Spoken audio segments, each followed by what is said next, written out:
This is a driver orientation video for all drivers loading and unloading at Alberta Plywood. To get to the mill from Slave Lake or Highway 88, head east on Highway 2.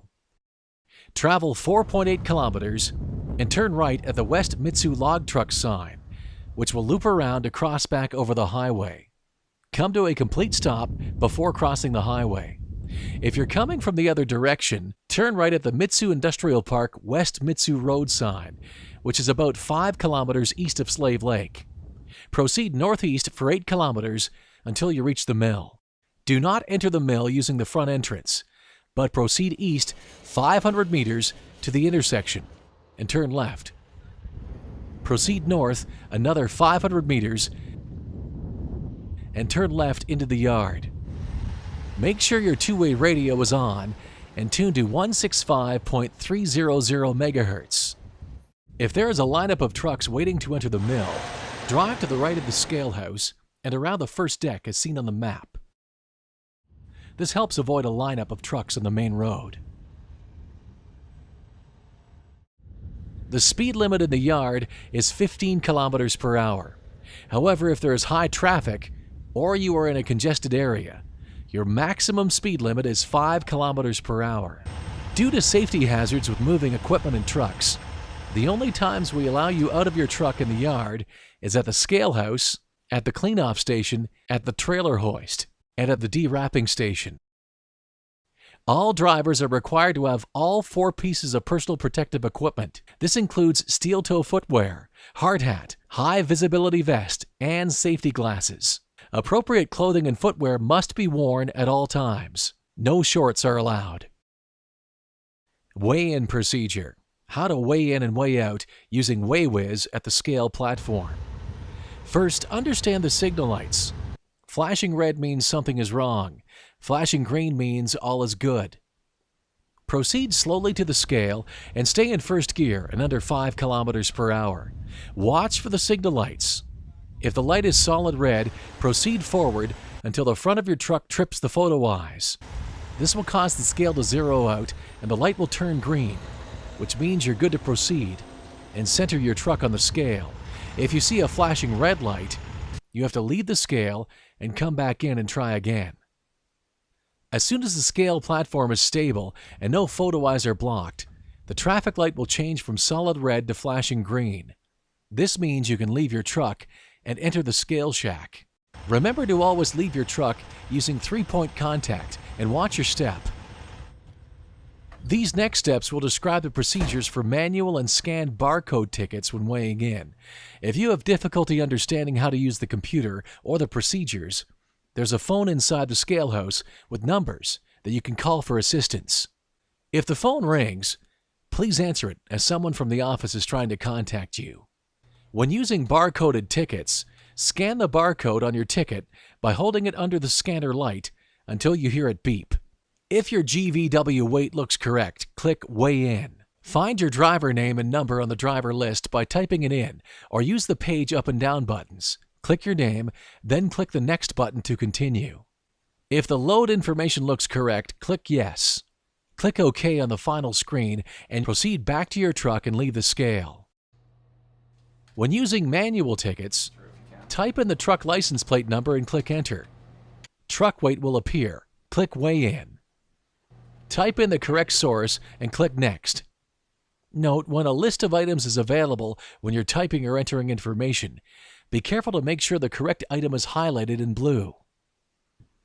Type in your driver ID and click Next. Select Correct Log Form and click Next. Select Correct Species and click Next. Select the correct log condition and click Next. Type your TM9 number and be sure you type with zeros instead of the letter O and click Next. Review the information on the screen and click Yes if all is correct. If it is incorrect, click No and you will be prompted to re-enter your information. Finally, click OK and proceed back to your truck and leave the scale. Your weights will print out when you tear out after being unloaded. If you've been selected for a sample load, you will see this screen and hear the warning sound. Click Continue and 3 red tickets will be printed. Take the tickets to your load, use the stapler that is located to the front of the scale, and staple the tickets to any log butts on your load while on the scale. When completed, please return the stapler. Remember, it's your responsibility to make sure this procedure is completed. Before you are unloaded, you will notify the loader operator that you have a sample load, so this load can be set aside. Failure to follow sample load procedures will result in a fine. A second offense will result in dismissal. When offloading, drive from the scale house to the de-wrapping station. Do not remove wrappers, lights, or streamers anywhere else in the yard except at the de-wrapping station. Approach the de-wrapping station smoothly, slowly, and under complete control. Do a visual check of the area and make sure that the protection arms are in the open position before entering the de-wrapping station. Take your time when entering or exiting your truck and use the 3-point contact procedure. Check your footing and surrounding areas for slippery conditions, such as ice or mud. Use the controller and close the protection arms. Make sure the protection arms contact the load. In some cases, a wrapper may get caught up in the load. If that happens, use a pipe pull to free the wrapper. When you have removed all wrappers, use the controller to open the protection arms. Do a visual check of the area for debris and make sure that all protection arms have been returned to the open position. If any of the protection arms become jammed, do not back up. Backing up with the protection arms stuck will cause damage and unsafe conditions.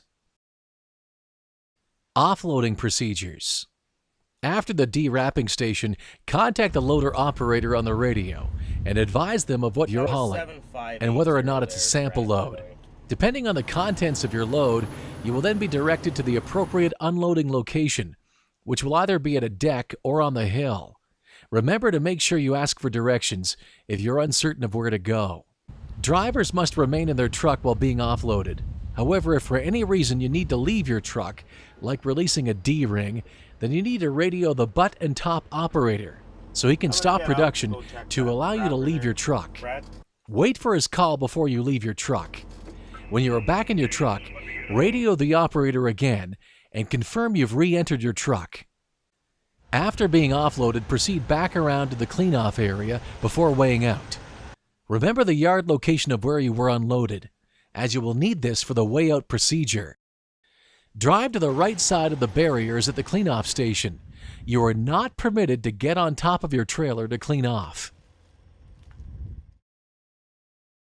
Weigh-out procedures. Drive onto the scale slowly to weigh out.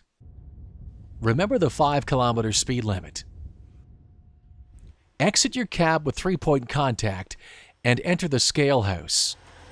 Follow a similar procedure as weighing in to weighing out. For barcode tickets, hold the barcode under the scanner light until you hear it beep. Your empty weight will appear. Select the yard location where you were unloaded and click Next. If the info on the next screen looks correct, click Yes, and the ticket will print. The first printed copy is yours. Now stick your scanned ticket to the second printed copy where it says Place Ticket Here, and place it in the slot behind the keyboard. You may take the other printout copies with you. For entering manual tickets, enter your truck license plate and click Enter. Your empty weight will appear. Click Continue. Select the yard location of where you were unloaded and click Next. Ensure all the information on the screen matches all the information on your TM9 before you click Yes. If you notice that something is incorrect, click No to go back and correct it before clicking Yes. Click OK, and the printer will automatically print your load information. The first printout is your copy, and the second printout that says Place Ticket Here is our copy, which must be stapled to the white TM9 and dropped into the slot behind the keyboard. You may take the remaining pink and blue TM9 copies with you. Make sure that your ticket is completely filled in and that you have signed your ticket. This should be done before leaving the bush with a load. These are controlled government documents, and failure to properly complete the form can result in a fine. This section describes the procedure for using the trailer hoist. The hoist can be used by pull trailers or by Jeeps wanting to lift their Jeeps off the ground. The rated capacity for the trailer hoist is 10 tons.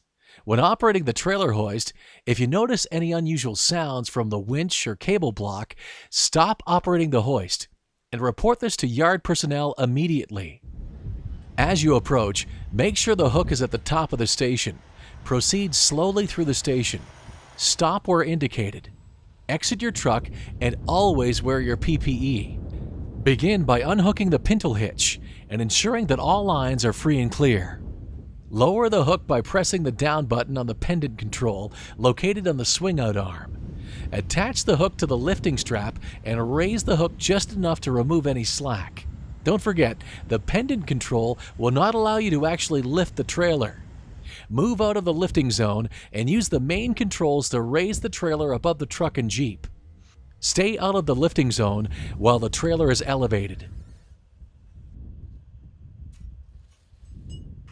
Once the trailer is raised, back the tractor and Jeep into position. Return to the main controls and use the down button to lower the trailer into the cradle. If necessary, you can use a pipe pole to straighten any tangled lines or to guide the trailer. Once your trailer is in position, release the hook and move it up to the top of the station for the next truck. All Jeeps must have secondary locking devices to ensure the locking system stays in place. This is in accordance with DOT regulations. Never use this station for anything other than lifting your Jeep or trailer. This hoist must be operating properly to ensure the safety of all who use this trailer hoist. As a final refresher, here's a quick overview of the yard and your driving route at Alberta Plywood. When entering the yard, drive past the front entrance to the mill and continue traveling east to the intersection. Stop at the stop sign, then turn left and proceed north for 500 meters. Turn left into the yard and proceed onto the scale. After the scale, continue to the D-wrap station. After D-wrapping, proceed past the burner where you will offload. Offload locations include the hill on the left and the decks. After offloading, proceed back around the burner to the clean-off area to the right of the barriers.